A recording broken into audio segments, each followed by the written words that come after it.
Hey, thanks for joining me. We're going to continue with Planetary. I keep talking about how this is one of my favorite comic series of all time, if not the best comic series I've ever read. It's kind of hard to kind of break down what would constitute making a specific series my favorite series of all time, and I can kind of bounce back and forth.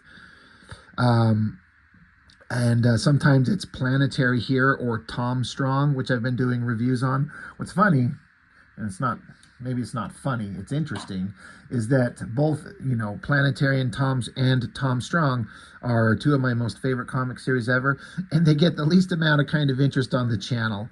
It's kind of interesting what gets looks and views and what doesn't. I know, Planetary, for example, is not like a well-known anything. It's not like it's Spider-Man or Batman or X-Men or something like that. But Planetary just deserves to be looked at. It's so incredibly good, and it's so different and so weird. I just love it. I love it. And if it turns anybody onto this series, and then, mission accomplished. I am not too proud for a series to ever not be able to say when an issue is maybe not good or is not as good as some of the others. This one kind of falls into that realm a little bit. It's mainly because what Warren Ellis is doing in this thing is so odd. It kind of defies description outside of reading to you every single word. And I have done that on some comics here and there. It's probably obnoxious on my part, but it's such an oddball thing that goes on in this comic. It's so hard to get the point across. Once we get into it, and you'll hear me kind of describe it, it'll be like, they did what? Okay. But it does kind of tangentially connect to the overarching story that's going on in Planetary. I've talked about this a little bit before, how there's kind of a main storyline, the main concept that we're getting at. And on occasion, Warren Ellis will just divert and go off in some other direction to address some other kind of issue, something in the comics industry, or just some wild idea he's had. They do all eventually connect on some level for the most part. And there are things in this that do connect to the overall story arc for sure, but it's like a few smaller things, a few pages amidst the entire arc of all the weirdness that's going on in here. Like, this is issue 9. There's a major plot point that gets set up here that does not get resolved until the last issue of the series, which I think is 27. So by the time you get to it, you're like, oh my God, that thing was set up in issue 9 years ago. Completely forgot about it. So I'll try to explain the concept of what goes on in here as best I can. I got to shout out the cover. Like I've said on every one of these, every cover is vastly different. There's a different kind of font, and like the name of the comic, it's different every time. There's no universal kind of uniform way that these books always look. It's always different, which is funny because it's the same with Tom Strong, that Alan Moore series. It's always different.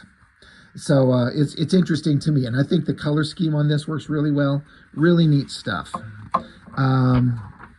So it starts out, Planet Fiction. Warren Ellis writing. I have talked about him, one of my favorite writers. Love so much of the stuff that he's done. I think he's just absolutely brilliant. John Cassidy on art. He does pencils and inks. I'm not sure which one of these is the colors. I'm going to guess it's David Barron. They've usually had someone else doing colors, and I'm not sure who that is. I'm assuming lettering, edits, maybe John Layman. I don't know. It is interesting here. It says for Grant Morrison, which is interesting. I wonder what about this specifically was for Grant Morrison. Like, what does that mean? What is that connection? I don't have the slightest clue.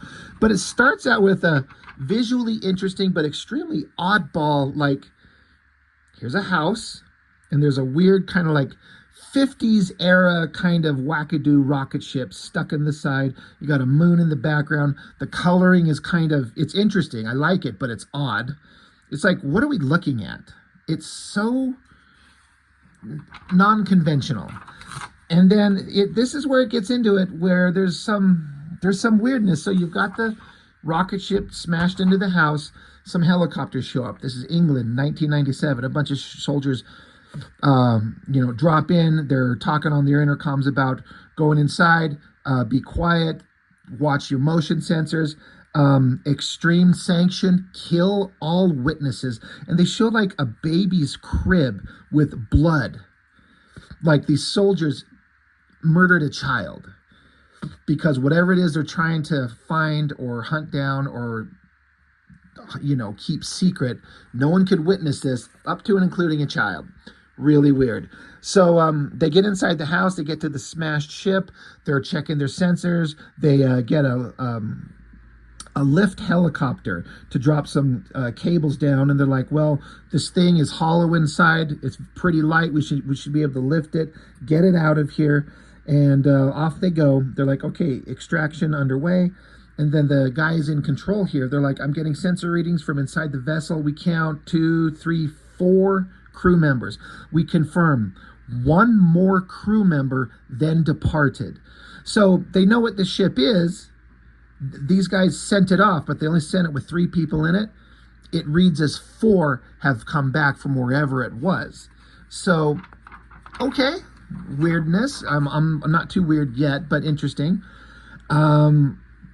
So then we arrive at some other facility where these helicopters are dropping this crashed 50s looking rocket ship down into this big room. They're going to set it up to look at it, and they plug it in, and then we zoom in on like a control room and a couple of people who I don't believe these characters have been seen before in the comic, but they talk about what they just happened. Like we're jumping into the middle of a conversation.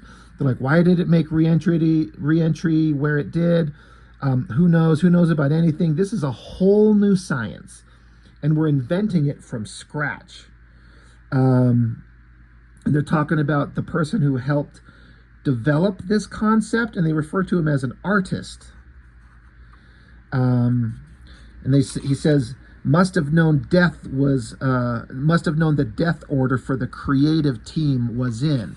So the person who made this thing is an artist. Okay. And this is something that, again, Warren Ellis is doing very intentionally. He's doling out information in little microscopic bits. He doesn't have a bunch of text boxes just over-explaining shit. We're required to just exist in the story here with the most minimal amount of information and just run with the mystery. You just have to go with it. Like, you don't get everything spoon-fed to you. And I actually do like that a lot. But there is some times when it's so odd, I feel like, sometimes I'm like, am I dumb? I don't know if I get it. And we haven't got there yet, but that's kind of what we're building up to. So they're talking down to all the soldiers on the ground, and we see like a panel has opened in the ground, and a bunch of soldiers are dead. And so somebody, well, it looks like they're dead. They're down. So somebody's killing somebody somewhere. They're like, oh shit, one of the soldiers says, hey, I have a visual on some intruders. So we're not talking about the spaceship that they're picking up or whoever's inside it. There's different intruders. Who is it? Well, it's members of PLANETARY, the characters in the book, except this is a little bit different because the book, when it was printed, was set in real time, meaning around the year 2000. But we've established in this thing, this is 1997. So it's a few years in the past of the characters. So we've got the girl, Jaquita. We got the information magician guy, Drummer. But then we got this dude here. He says his name is, my name is Ambrose Chase. Pleased to meet you. We are PLANETARY. So the modern team that we have has Elijah Snow, the guy who PLANETARY picked up because of his extensive life and his extensive knowledge. But Elijah Snow, kind of the main character of the book, who we haven't seen in this one at all, and we won't.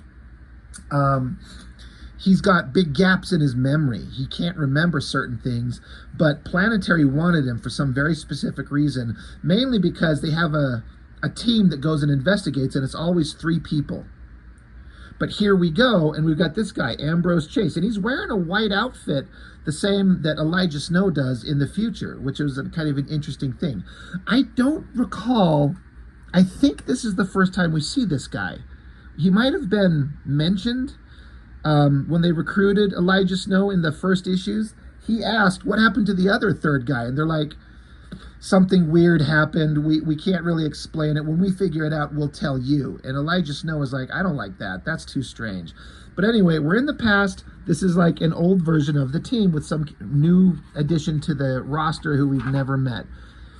Bad guy shoots his gun at him, and this new Ambrose Chase guy just like gestures with his hands and changes the trajectory of the bullets.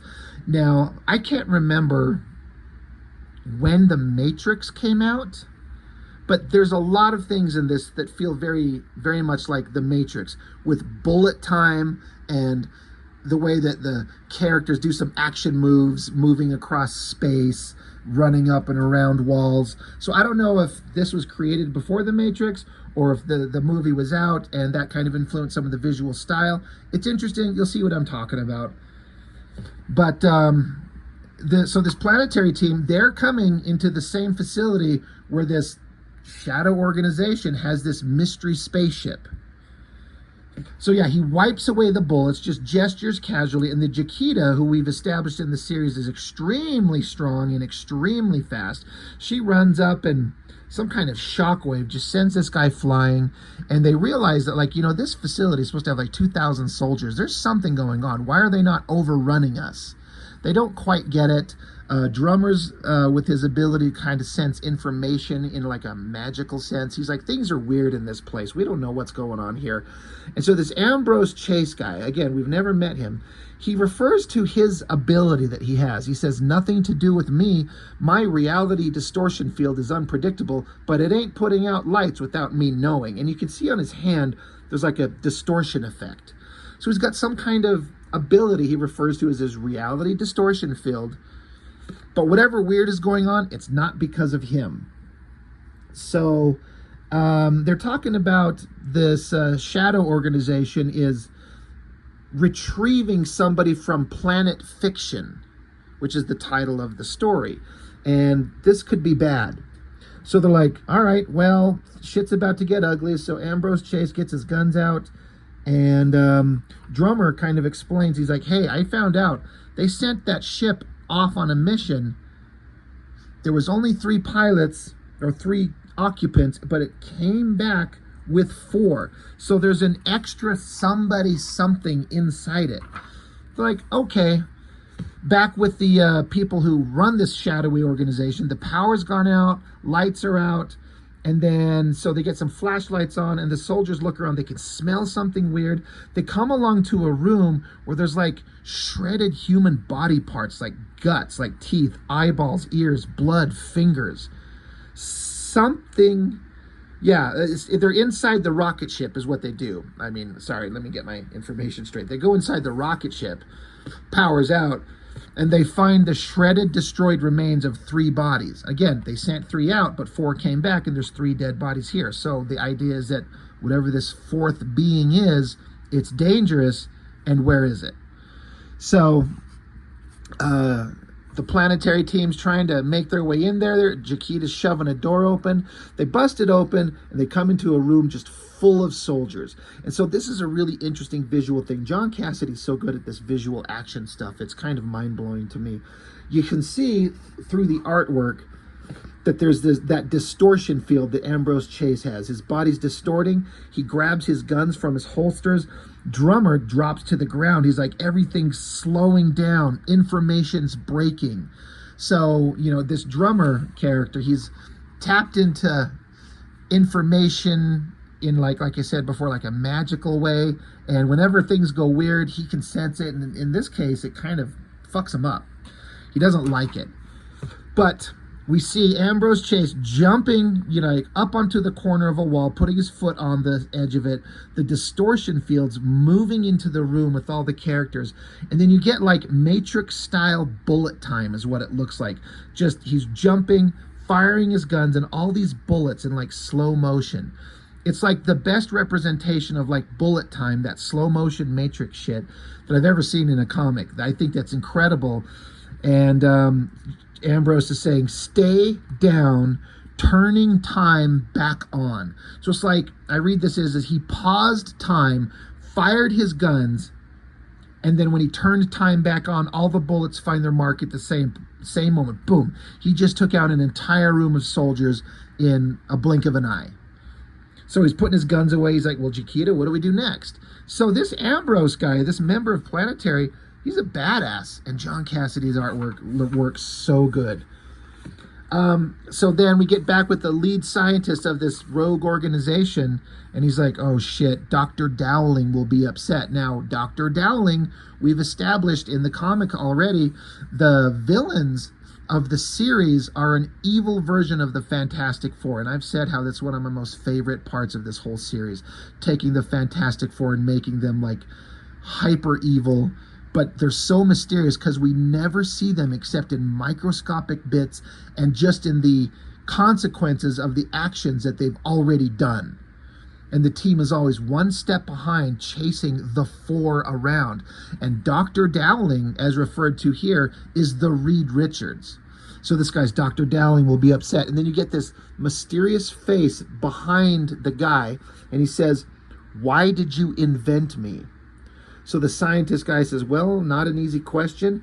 Do you have cinema where you come from? Moving pictures?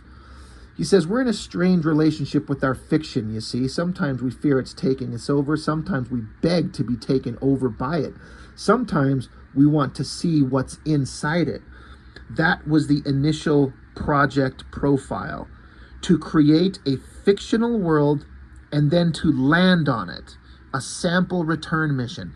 So I'm reading that, I'm going, wait, what?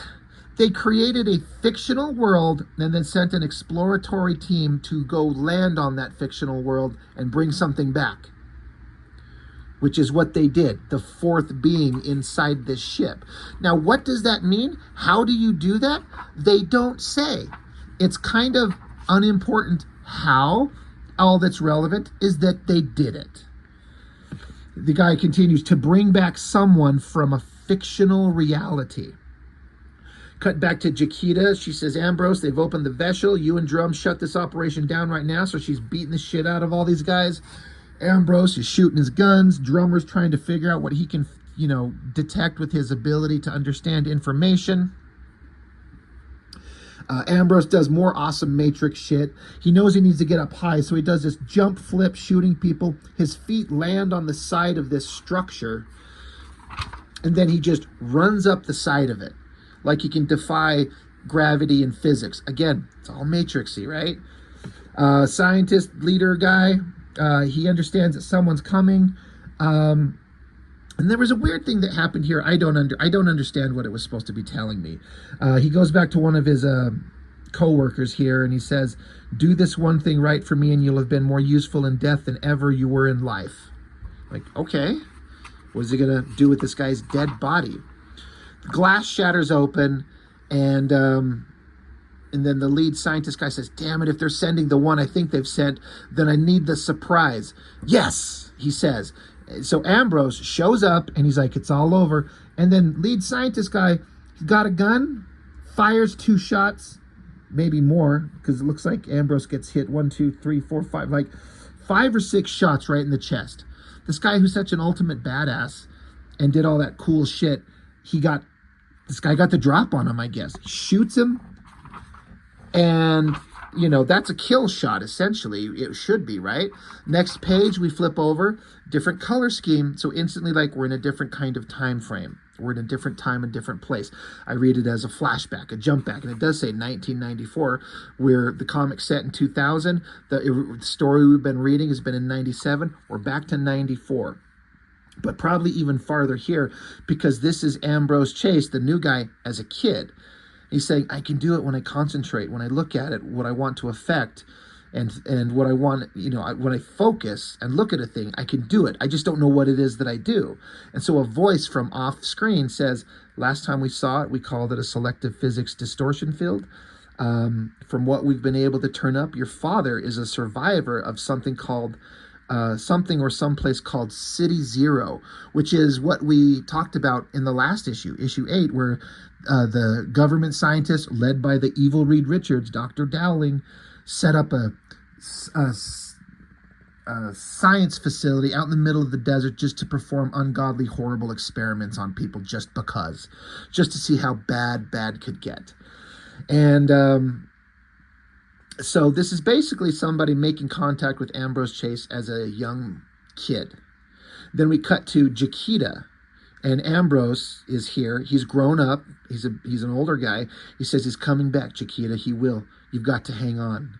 And then we see a figure of somebody holding up a baby. And this voice says, world, this is my daughter. I want you two to be good to each other because it's a strange world out there and you'll both need all the help you can get.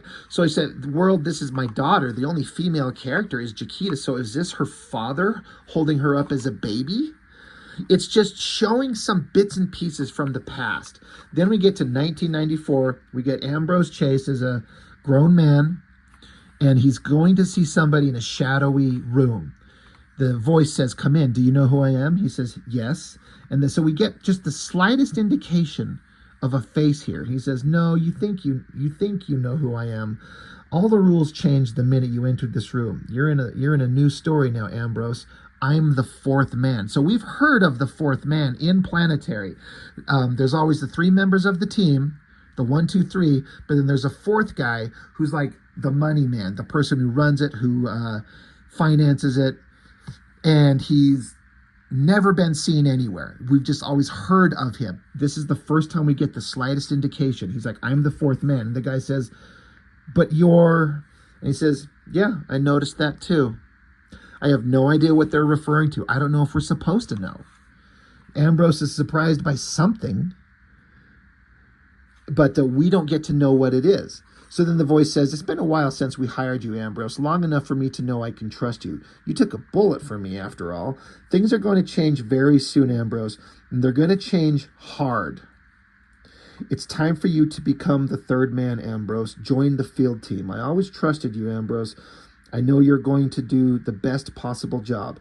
And get yourself a white suit. I like white suits, which is what he's wearing in the beginning of the book. So again, we're just getting like weird little bits of information that, again, most of this is not going to pay off until way down the line. But if you're paying attention, you get to experience the payoff of the setup. But it's also just kind of mysterious and weird. Back to the story. Lead scientist guy is like, we're living inside of science fiction movies. The black guy always dies in science fiction movies, and Ambrose is down here on the ground like he fell because he got shot. He looks up. Jaquita's got him. He says, tell the fourth man I always did the best possible job. She's like, I know. Jaquita's pissed off. So this great shot of her just leaping into the air. She's going to go kill that guy. And then this really interesting thing here where the drummer, he's trying to comfort Ambrose while he dies. And Ambrose says, hey, drums, are you glad you come on this? Are you glad you came on this mission? He kind of chuckles at him. And then you see his distortion field kind of ramp up, and then Ambrose just vanishes. He's gone. Jaquita shows up. The bad guy, the scientist guy's got a gun. He tries to shoot her. She's hyper fast and strong, so she shows up and just crushes his hand. And so he's freaking out. He's like, you can't treat me like this, you bloody bitch. I'm the villain. I'm the only one here who knows the plot. If you kill me, this movie will never end. He's out there, you see. We brought someone back from a fictional reality, and he's on the loose. Here, there were 3 fictionauts in the vessel before the lights went out. We saw that he'd killed 2 and violated about 5 different laws of physics doing it. And Jaquita says, we're archaeologists. We'll dig you up and we'll work it all out in a couple of years. The end.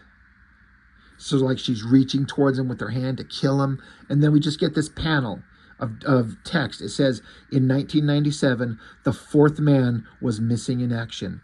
Elijah Snow has never heard of Ambrose Chase. Jaquita Wagner was already a member of Planetary when Ambrose Chase became the third man. The fourth individual brought back from the sample return mission is still at large. And then the comic just ends. There's so much like unexplained stuff. And again, I'm fine with the mystery of it, but not to ruin anything or ruin any spoilers, this fourth individual that they brought back from a fictional reality, never hear from again. And I don't think it's necessarily important. It's just something that these scientists did, just some fucked up science thing that they did. And while Planetary was investigating, one of their own members got shot and killed, which leads into how Elijah Snow joins the team. But there's mystery abound. And so I'm like, so they created a fictional world and then landed a ship on it and brought something back. It's so weird. I don't get it. And so all of that fictional world and bringing someone back has nothing to do with the main story, really. But this stuff with Ambrose Chase, this new character who got shot and died, he fits into the overall larger narrative that will pay off down the road. So that's the end of the book. It's weird. It's odd. It's good. It's certainly not my favorite. Speaking of favorite, my single favorite issue of Planetary, the next one, issue 10, that cover, it's one of the few comics that when I read it, the overall story, it affected me in as much as like, oh, that's really sad. That's really messed up. That sucks. Like it left me feeling down because of what could have been in the story, but what actually happened. And it sets up the four. I was like, holy shit. The four in this series are like the most, as far as villains, I was like super invested in how evil and fucked up they were. How the kind of evil stuff that they would do. And it made me like them as villains even more. And in a way, made me kind of appreciate the actual Fantastic Four from Marvel Comics even more. Just the idea of having those four beings, but have them being hyper evil. Just flip the script on them completely. So I can't wait to get to that issue. But again, I'm going to spread them out because Planetary doesn't seem to do too well on the channel, except for a few people who kind of enjoy it. So anyway, I can't wait to get to that one. Issue 10, one of the best comics I've ever read. I just love it. So anyway, that is issue 9 of Planetary. An oddball thing, beautifully drawn. Warren Ellis had a deep story and all this lore he was building towards, and it's brilliant. It's absolutely brilliant, and I love it. So that's all I've got for now. Thank you for watching. I'll see you next time.